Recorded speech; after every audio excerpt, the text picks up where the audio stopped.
For the past 300 years, the Islip Town Clerk has been recording and preserving the story of the people of Islip Town and of its hamlets and villages. Along with the duty of the town clerk to record and preserve records, there is a requirement to interpret those records and documents and make them available to the public. That duty falls to the Islip Town historian. This series of short PowerPoint videos will examine documents, records, and artifacts in the Islip Town Historic Collection and discuss their impact on the history of this town and its people. One of the most frequent questions received by both the town clerk's office and the town historian's office is, when was the town of Islip founded? That question does not have an easy answer, and this short program provides a glimpse into the convoluted history of the town of Islip's founding.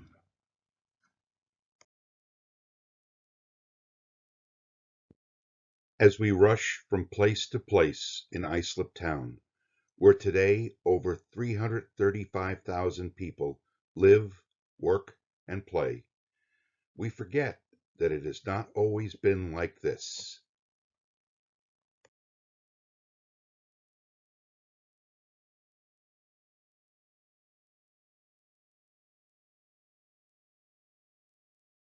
There was a time, not all that long ago, when it all looked much different.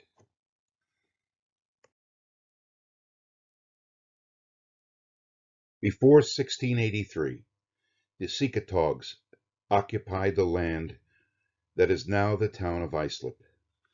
The name of this Native American family group means black or dark-colored land, which is an excellent description of the dark-colored grass meadows found in many of the tidal areas in the south of their lands, especially around today's West Islip.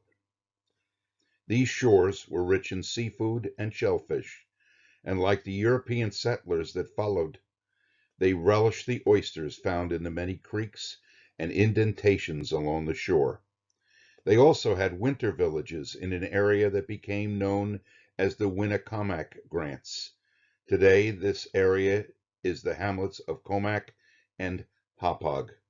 It is here where abundant water and good soil allowed cultivation of gardens. They named the area Sweetwater, and we still do today, as the word for that was Hauppauge. On November 29, 1683, a veteran of the wars in Flanders and now an attorney, named William Nicol, came to the area to purchase land from William Hauppauge, sachem of the Secotogs. William had lived in New York Colony since the age of 7, when he and his family came here as part of the 1664 Duke of York's expedition to annex the Dutch colony of New Netherlands. That first purchase included land that is now East Islip, Great River, and part of Islip Terrace. He named this first land purchase Islip Grange, for the village in England where his family had lived, Islip, Northamptonshire. A royal patent for the purchase, that is an undisputed, clear title, basically lasting forever, was granted by King Charles II the following year, a document that still impacts the residents of Islip Town to this day. When New York Colony elected its first colonial assembly in 1701, William Nicol was elected as a representative from Suffolk County and was voted into office, but was not allowed to take his seat as he did not live there. At the time, his primary residence was Plandome, his father's estate in Queens, now Nassau County. We know that estate today as the village of Plandome. He set about to build a residence on his lands in Suffolk and ran again in 1702. He was elected and then made the Speaker of the Assembly. It is not clear whether this William Nickel ever lived at the house he built. The home, now gone, was in what is today Heckscher State Park. William Nickel was a skilled attorney and lawmaker, and in 1710 he crafted a bill granting the right of governance to the Islip patents as a precinct. This prevented the surrounding towns from annexing the lands owned by the patentees, and while technically not a town, it did exercise many of the privileges of one. The actual formation of a governing body for the precinct did not occur until 1720, when they met at the Log House, a store and home that was located across from today's St. Mark's Church. For more details on this law and the first minutes of the precinct of Islip, you can access a video located on the town clerk's page of the town website that details the first meeting and the meaning of the entries made on that day in April 1720. Islip was slow to develop, as it was difficult to reach in colonial times. It was not until 1735 that a road would be built that connected the settlements on the south shore of what would become Islip Town. Before then, the only real road was 2 miles of the King's Highway that cut through the northern part of Islip, which was at best sparsely settled.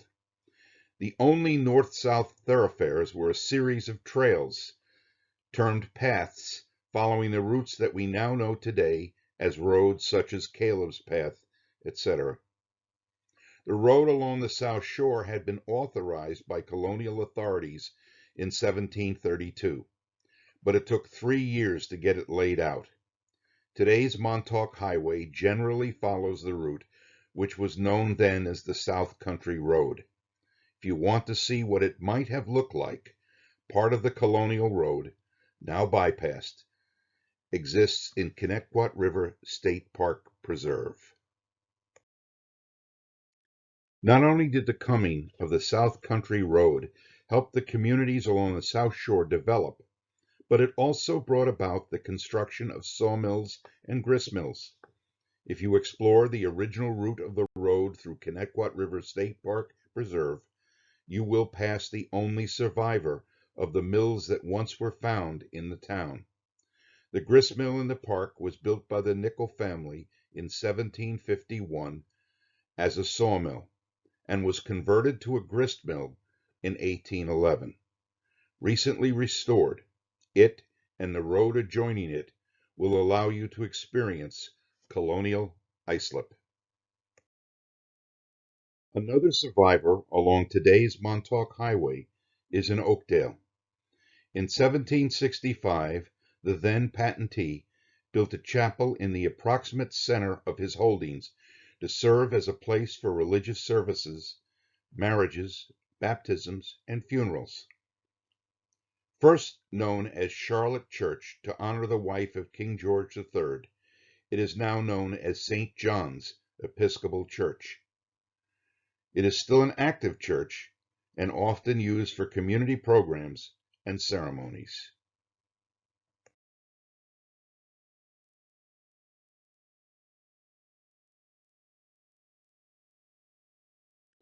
When war came in 1776, several residents went off with the militia to fight at the Battle of Long Island.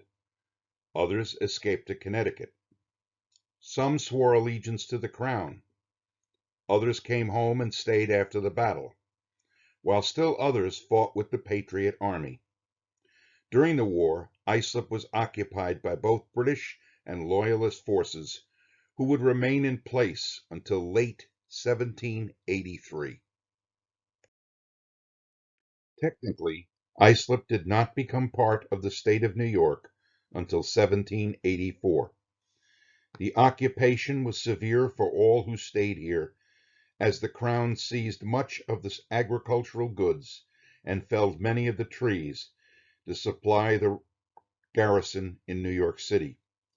This left the residents with very little after the war, and all were quite bitter about the Crown's heavy hand on Islip.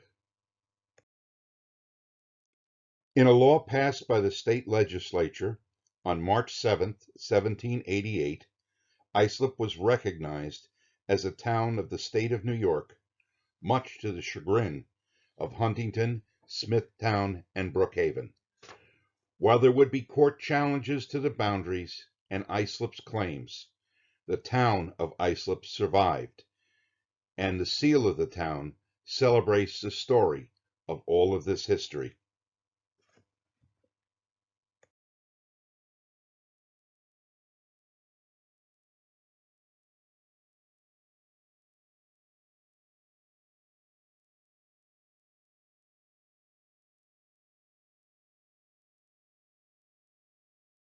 For more information, contact the Town Historian's Office at Town Hall Annex, 401 Main Street, Islip, for more on the unique history of the Town of Islip.